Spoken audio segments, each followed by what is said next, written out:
Hello, and welcome to Apache News. This is a big show for us, so stay tuned for breaking news and major updates about COVID-19 and an interview with Miss Dillman. There will also be insight of the food and culinary science classes, the second episode of behind-the-scenes theater documentary, and what's changed in the sports world due to this pandemic. I'm Quinn. And I'm Tharun, and welcome to show 32. The COVID-19 virus has now spread into the U.S. and even into our neighboring cities, including Los Angeles and Pasadena. Coco is here to tell us more about its effects in our area and how schools are taking measures to protect their students. As the U.S. slowly begins to understand the extent of the escalating health crisis, the number of cases of coronavirus infection surpassed 1,000 on Tuesday. There were at least 31 related deaths. Government officials are taking drastic measures to slow the spread. Governor Jay Inslee of Washington State planned to announce a prohibition on community gatherings in the Seattle area. New York plans to shut down schools and other gathering places, and Broadway will shut down all productions until April 12th. Across the country, more colleges cancel in-person classes. Right now, the state of Washington has canceled all large events and banned large gatherings. Most schools, if not all schools in Washington, has canceled physical attendance and changed the class to online. On the street, you can see a significant decrease of people. For me personally, math and computer science class professor has canceled the final and changed the discussion to online. President Trump announced a travel ban on the entry from European countries, which disappointed investors who have been waiting for the government to bolster the economy, pushing the U.S. market to its biggest drop since 1987. California has had more coronavirus cases than any other state in the U.S. On Monday, LA County reported a case of community spread and has confirmed its first death. San Francisco has reported 18 cases of COVID-19. The Grand Princess, a cruise ship carrying at least 21 people who have tested positive for the novel coronavirus, docked at the port of Oakland. With only 45 people on board tested so far, the number of infections seems very likely to rise. On Wednesday afternoon, Pasadena reported its first confirmed case of coronavirus. This individual was known to have close contact with a confirmed case outside of Pasadena and has been in quarantine since the exposure occurred. Pasadena has canceled all non-necessary city events and activities over coronavirus concerns. We're doing everything we can to prepare for contingencies and for possible outcomes, but in the end, we will be reacting to something that would happen in the community if there were to be something like a school cancellation. And teachers and administration are being understanding of students when they're absent, and teachers are beginning to prepare how we would offer instructional opportunities if school were to cancel. As the situation continues to escalate, we can minimize our chances of spreading or catching the disease by washing our hands thoroughly with soap, covering our coughs and sneezes, and avoiding touching our faces. In the meantime, this has been Coco, and stay safe, Apaches. As of 10 a.m. this morning, all LAUSD schools will be closing starting Monday for 2 weeks. And after a long debate and many rumors, the Arcadia Unified School District has finally made a decision. For at least the next 2 weeks, all AUSD along with Pasadena campuses will be closed. Stay tuned to Apache News for more updates. When I first joined Apache News, I was super quiet and didn't really talk to anyone. However, over the course of a semester and a half, I've become so much more social and confident with myself, and it's all thanks to these amazing people. If you have an interest in video production and journalism, we highly encourage you to attend our informational meeting happening today during lunch in A102. In addition, the applications for our advanced video class can be found in the link here. Now, I might be a terrible cook, but if you're looking to advance your skills in the kitchen and spice up your cooking abilities, Food and Culinary Sciences is perfect for you. Here's Lulan with a taste of what these classes have in store. Available to all freshmen, sophomores, juniors, and seniors, Food Science is a course designed to provide students with an understanding of kitchen safety, food sanitation, nutrition, meal planning, and equipment use. In this fun, collaborative class, students will practice teamwork and time management while learning hands-on some of the basic skills in the kitchen.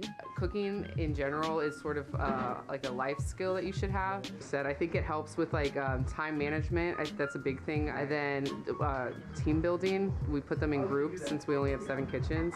So it helps them learn to work with other people. Additionally, those who have passed Food Science with at least a C or have a teacher recommendation are eligible to join Culinary Science, which is an advanced course designed to provide students with instruction in food processing, safety and sanitation, and recipe development. Students get to experience catering international cuisine by planning, pricing, and preparing restaurant-style meals. Well, we made Mexican food, we made cookies last week. We did a taco bar for the staff. And now we're making pies, so. And it's like really fun. You get to eat your stuff after. Like everybody loves to eat. If you're interested in cooking while learning time management and teamwork, there's no better opportunity than Food and Culinary Science. Each of these classes are repeatable for credit, not to mention very fun. So make sure to sign up while scheduling your classes for the 2020-2021 school year. Yesterday, the Arcadia Unified School District announced that this year's spring theater production, Newsies, will be postponed until further notice. Make sure to tune into next week's show for our coverage on this heartbreaking story. In the meantime, this week's episode is dedicated to showcasing all of the hard work that they've put into creating this lively and powerful production. Enjoy! When a mistake happens, my first reaction was, oh my God, like, we're messing up. I've directed over 30 shows, and I can't tell you that it's not like a set schedule that, you go off of and you're not going to stray from. That's not the creative process.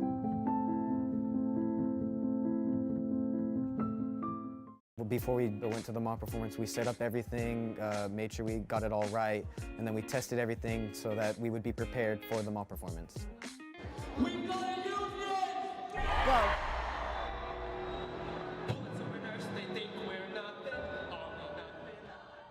we had a mishap at the mall performance. I was the soloist in that part. When it happened, I mumbled my words because I didn't want to not say anything because I couldn't hear the speaker.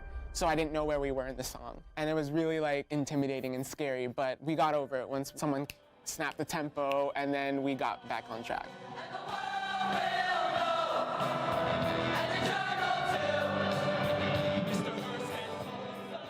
So during the mock performance, we had a really big problem with feedback going through the speakers. It was more because of the space that we were in was very close together, which was also another problem. I got really nervous. I felt like there was a lot of people pressuring me to make it better faster. I was not only getting the head stage manager that was there telling me things, but I was also getting Mr. Volpe telling me to fix it. It was just hard for me to get everything fixed fast.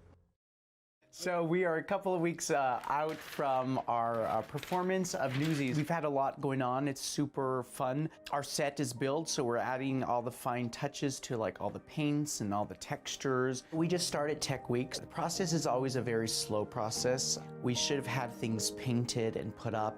We have the majority of it done, and it's looking great. But, is it finalized? No. But that's always going to be the process. There's so many different people working on it, and there's so many different things that occur as you start working on it, and that really kind of throw us off schedule a little bit. I've directed over 30 shows, and I can't tell you that it's not like a set schedule that you go off of and you're not going to stray from. That's not the creative process, because we may put something up and not like it and have to redo it, right?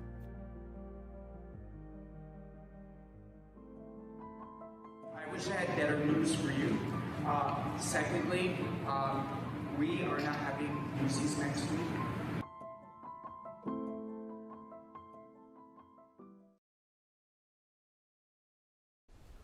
Due to school closures, all scheduled events happening in this week and the next few weeks are canceled or postponed.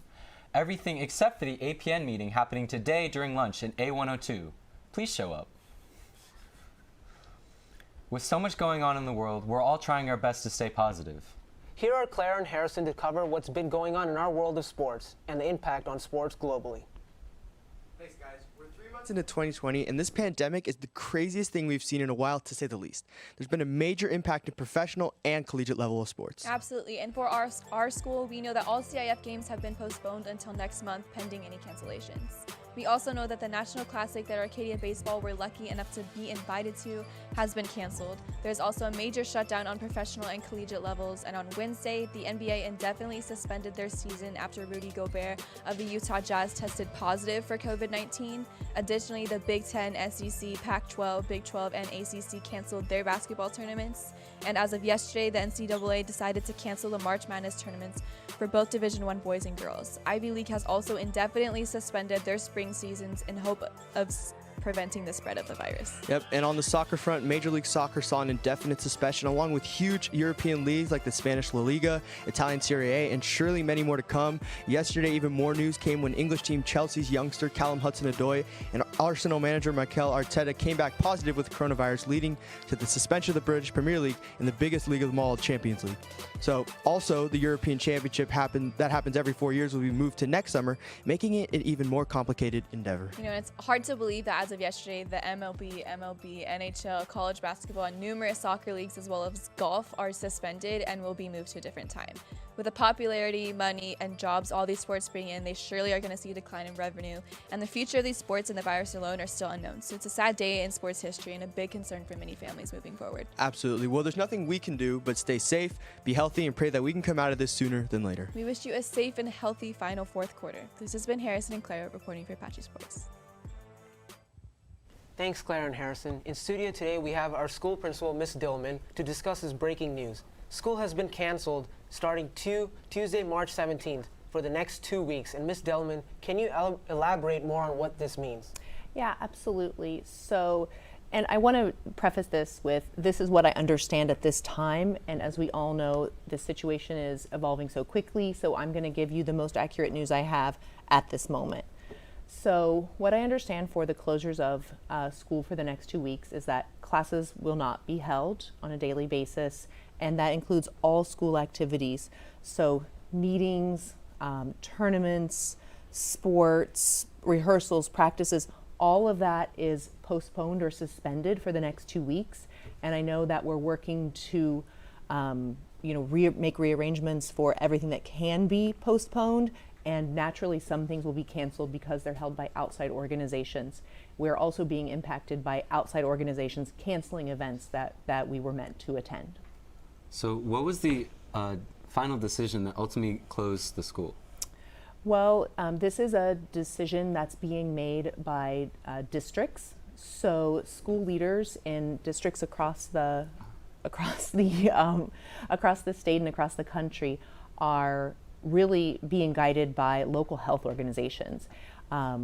So the county and the state, they are determining what's healthy to attend, how many people should be together, and we're really making every decision based on what the experts are telling us and what will keep us safe. And it's really just about student, staff, and community safety. That's what's guiding every decision.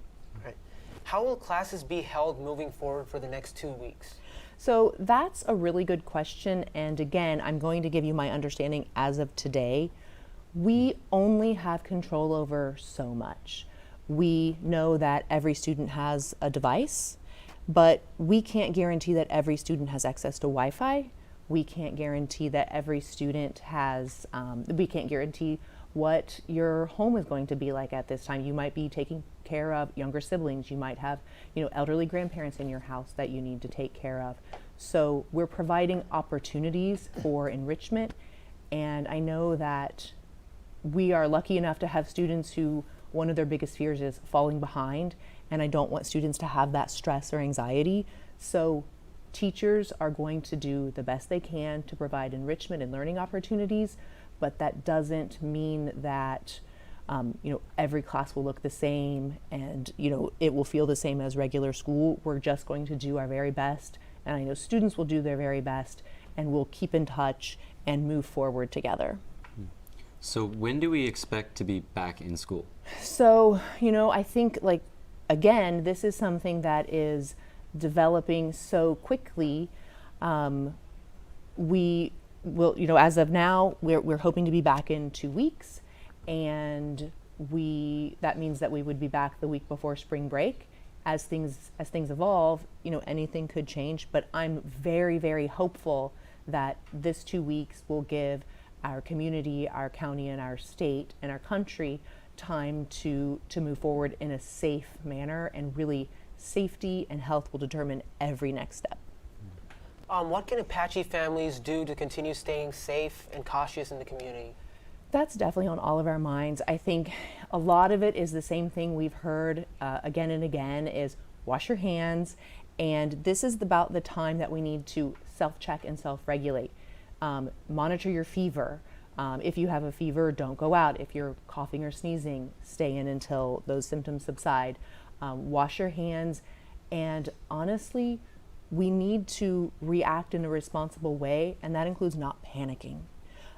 We need to go on about our daily lives as best we can, given these new circumstances, in a safe and healthy way. And that includes, just monitoring if you're out, what you touch, not touching your face, washing your hands often, and mainly staying at home when you're sick. Thank you so much for coming in, Ms. Dillman. Thank you very much. And we will be continuing to communicate with staff and students, so look for your email. We want to create a form that students can submit their questions, so we can continue to update like an FAQ page for all of you. Okay, thank you. Thank you. We understand that this is crazy news for a lot of us to take in, but let's try and stay calm and keep our composure for the rest of the school day. Make sure to follow us on Instagram to see when we will be having our shows for the next couple of shows.